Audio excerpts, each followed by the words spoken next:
Welcome to the Resource Plans When and How session of the Project Virtual Conference 15. My name is JamesBulmer and I will be your presenter. I will give you a little more about my background in just a moment.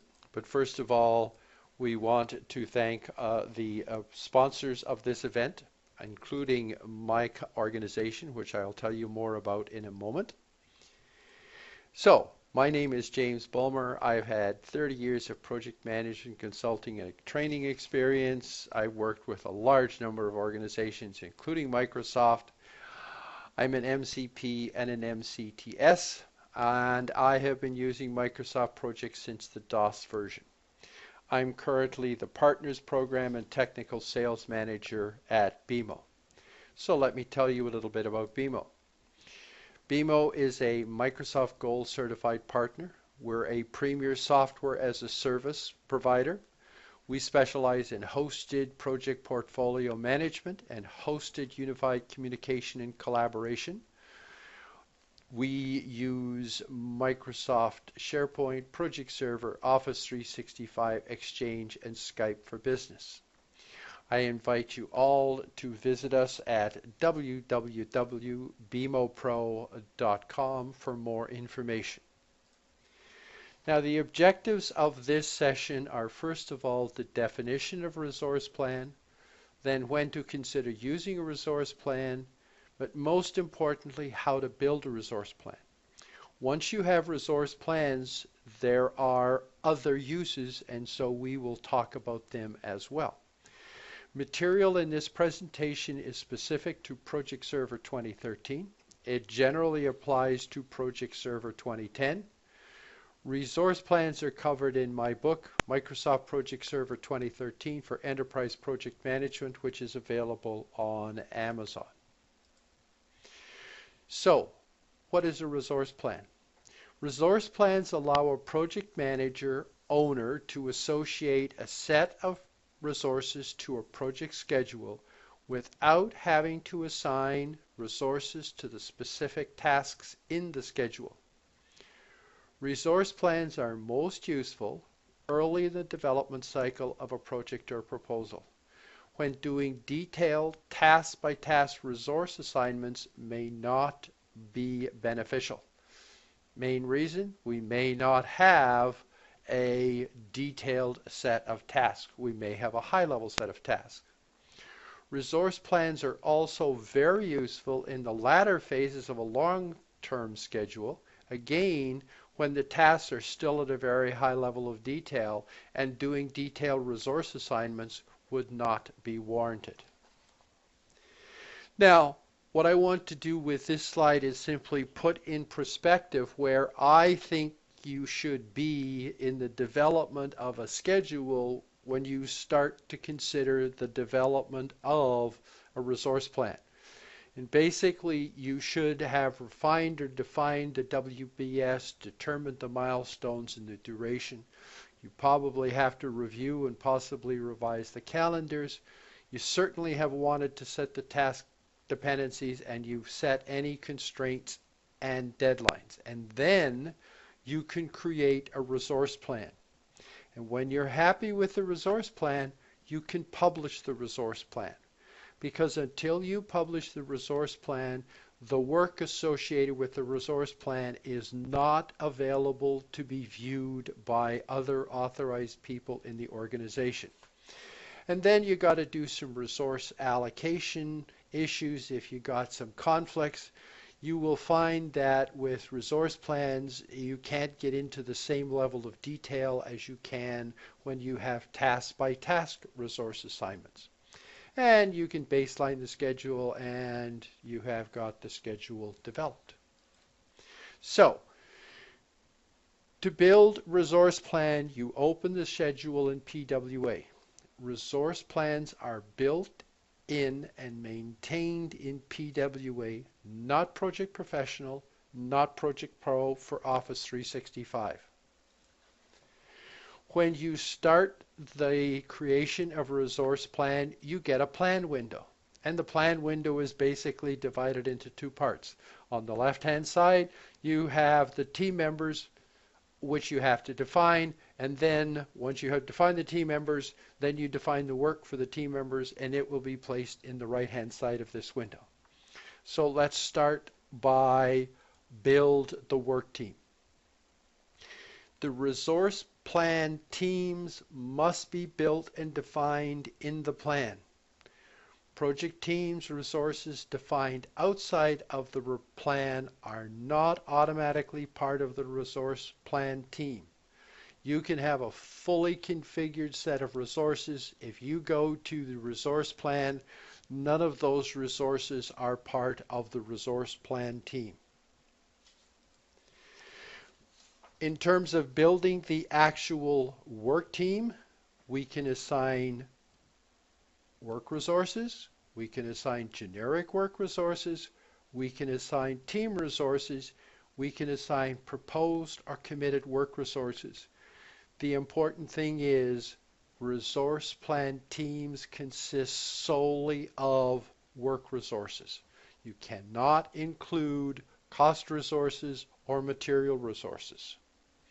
So once we've built the work team, you will notice that we now have the team members listed in the left-hand window, and basically we have the area for the team members' work after we have defined the details of the plan. So we have created the team, and then we do a save and close the team, and what it does is it updates the plan window. Okay, so what we now need to do is define the plan details. And there are three components to the plan details. We define the date range of the resource plan. We define or select the work units, what the numbers represent. 2, does that mean 2 days, 2 hours, 2 weeks? What? 2. So we have to say what the numbers represent. And we have to select or set the time scale. First, we set or define the date range. Again, there is no automatic connection between the scheduled dates and the resource plan dates. We say that this resource plan is going to start on, in this case, the 2nd of November, and it is going to finish on the 15th of March 2016. Or whenever it is. We have to know those dates, and we plug them in here by picking them from the calendar. Once we've done that, what we do is we set the time scale. And we can have a time scale of days, weeks, months, quarters, or years. The date range is divided into the time scale units and displayed on the time scale. So in our case, if we select months, we're going to have work for November, December, January, February, and up until the 15th of March 2016. Now what we have to do is define or set the work units. Now this is the default work units. You're going to find out that we can actually, in special circumstances, change from one to the other for individual users under special circumstances. But the defaults are hours per time scale unit, days per time scale unit, or full-time equivalent FTE per time scale unit. So in our case, if we have hours per month, we would have to enter the hours in November, December, so on. So we enter the work, assuming that we have units of hours and a time scale of months, and we go to Amy and we say that Amy, actually this is Amy defining work for herself because that's who is assumed to be developing this resource plan. Amy is going to work 12 hours from 11/2/2015 to 11/30/2015. Or Amy is going to work 6.32 hours each workday as defined by the calendar.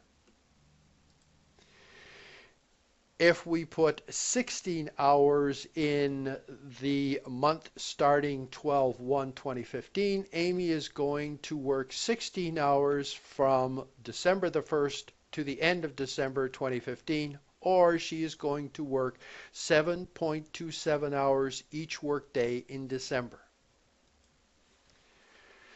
If we put in 13.25 hours in the last period, now remember, the last period only covers from March the 1st to March the 15th.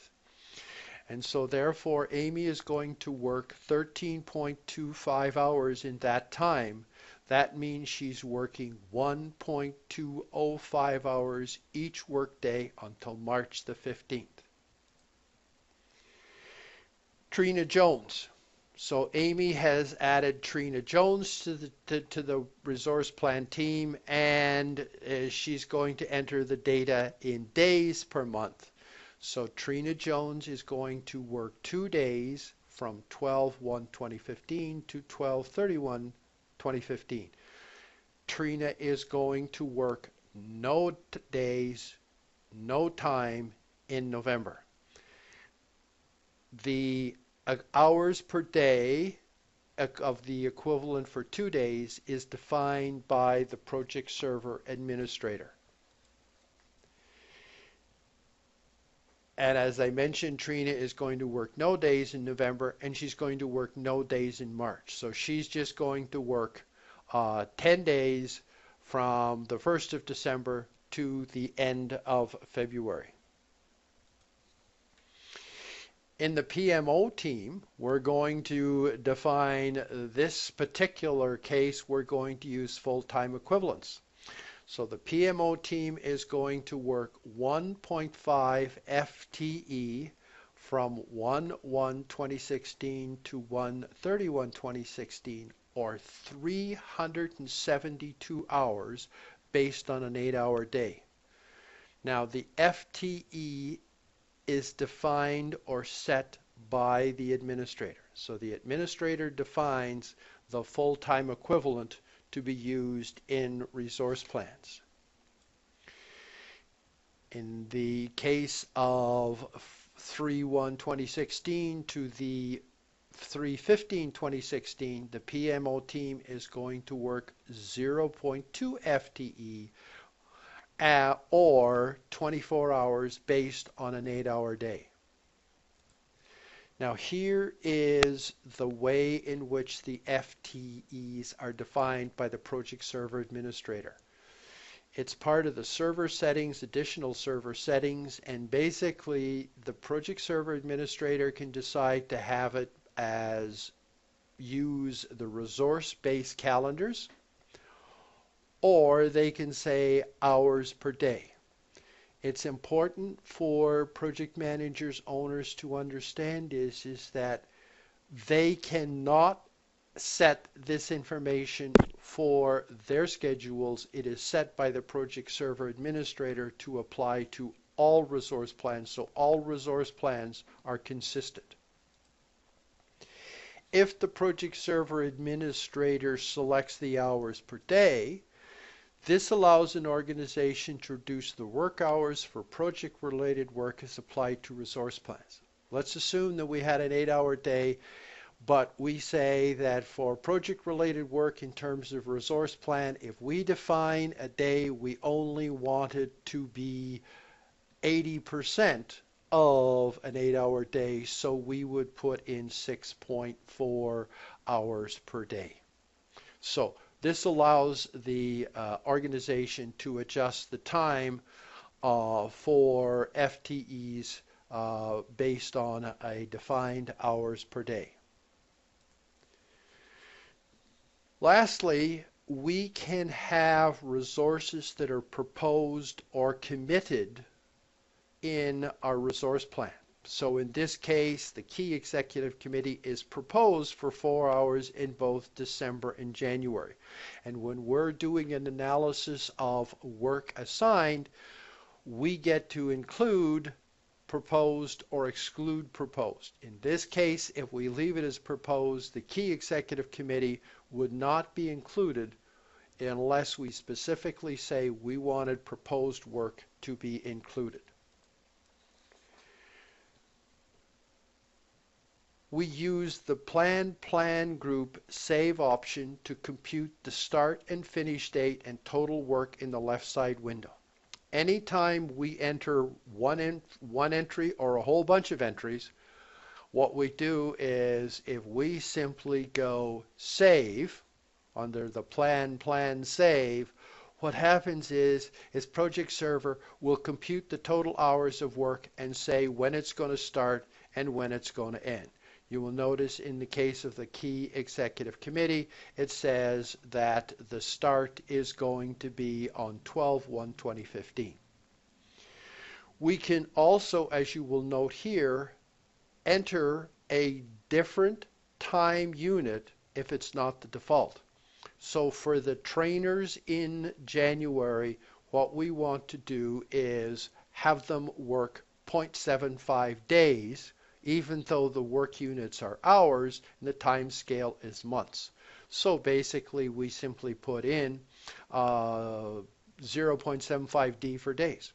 And basically Project Server will work out for us what's happening. Now, all values eventually default back to hours. So you'll notice the gain for the trainers, once we do a save and we close and open, you'll notice that our 0.75 days is now 6 hours. So basically everything gets defaulted to the work units, but you have the option of entering at a different unit, and basically the mathematics will be performed by Project Server. When we go to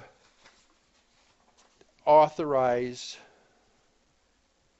when we go to save the plan, if there are any changes that have not been saved, Project Server throws up this little message and says, are you sure you want to leave this page? And if we do, then the changes are not saved. If we say stay on the page, then we can do a save, and then we can leave the page and we won't get this message. We use the plan close resource plan. This is closing the resource plan. The save does not assign the work to the resources. The close does not assign the work to the resources. If we want to make this resource assignments to the resources so they can be viewed by other people in the organization, we must use plan publish. When we do a plan publish, then the work that we have defined in the resource plan is actually assigned to the team members. Now, it is possible that you will come across a situation where the publish is going to be grayed out. The reason for that is that you cannot publish a resource plan if the schedule to which it is attached needs publishing. So what you would have to do in this case is save the resource plan, close out of the resource plan, publish the schedule, open the resource plan, and now publish the resource plan. So again, if the publish is grayed out, it simply means that under the current circumstances, you have to get out of the resource plan, deal with the schedule, then go back into the resource plan, and you will be able to publish. Now, one of the really nice things about the resource plans is that you can use the Plan Navigate resource availability to actually see the impact of the resource plan assignments on the overall workload of the team members. So Amy is doing this, and she wants to look at or evaluate Trina's workload, including the resource plan for set up the public training division. This is the little mythical plan that we're working on here. And so basically what she does is she simply goes, use Plan Navigate resource availability, and all of the good stuff that you have in the resource availability graphs is available to you here. Specifically, what Amy is doing is looking at the resource work by project. If Amy wants to get right down to the nitty-gritty details, she simply goes to the table portion of the resource availability graph and she can observe Trina's work. So in this case, you'll notice that Trina is going to work 16 hours in December, 32 hours in January, 32 hours in February, and you'll notice that the utilization is coming from a resource plan, whereas Trina, is working on 2 other projects at the same time, and her other work is coming from project assignments. Now, we have now built the resource plan. We now have to tell Project Server under what circumstances we want to use the resource plan, resource utilization. And basically we have 3 options: project plan, resource plan, project plan until. So if we select the project plan, we're saying to Project Server, forget about the resource plan, use the resource data that's in the project plan. If we select the resource plan, what we're saying to Project Server is forget about whatever resource utilization or assignments are in the project plan, use the information that are in the resource plan. The third is the really powerful one, and that is we're going to use the plan, resource utilization, project plan until. What we can do is we can say, we want you to use the project plan, detailed task assignment, work assignment data until, okay, and then we put it a date. So in this case, we started in November. We've now got really good handle on the first 2 months of our project, and the last part of it we don't have as good information, so we can say we want to use the project plan data until the end of December 2015. This is really helpful in things like waterfall planning, for example. All right, now let's look at some other aspects of Project Server's resource plans.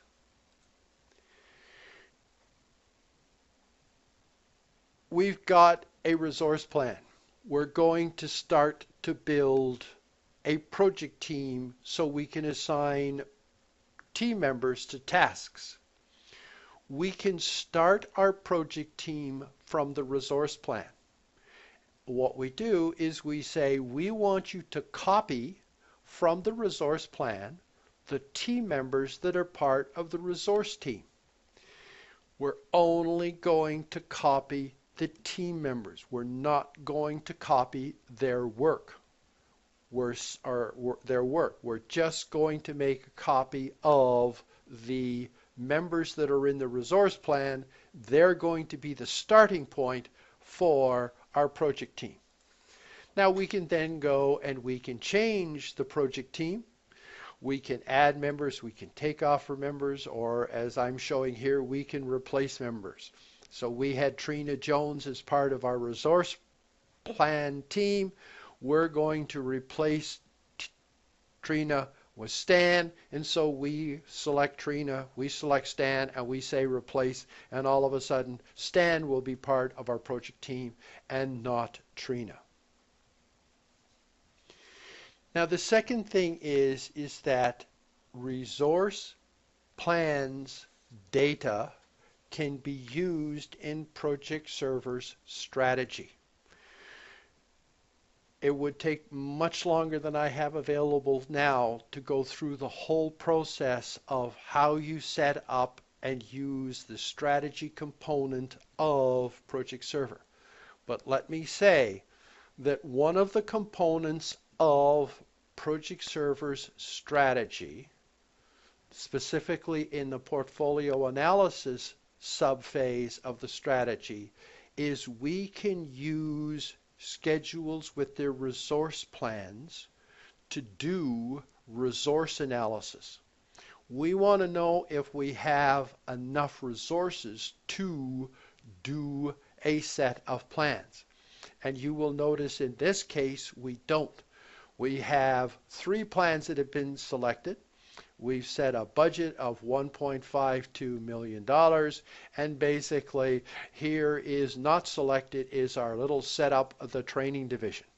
So what we need to do is we need to now work with the resource data to find out what we can do and what we have to do to get our setup the public training division schedule as part of the selected schedules that are going to be part of our portfolio. Now, one of the options is that we move the start date of a schedule. This does not work for resource plans because changing the start date of the schedule does not change the start date of the resource plan. So here's our little public training division, which is November 2015. We say move it to January 2016. No change. Still not selected. So resource plans are great, but they cannot be part of what Project Server allows us to do, which is to move the start date of schedules to accommodate resources. However, the other alternative is that we have the ability to say we need to hire additional resources.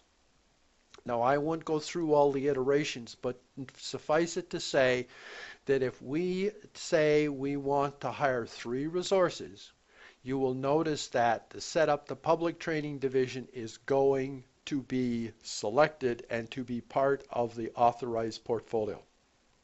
So the option to hire resources does work for schedules using resource plans.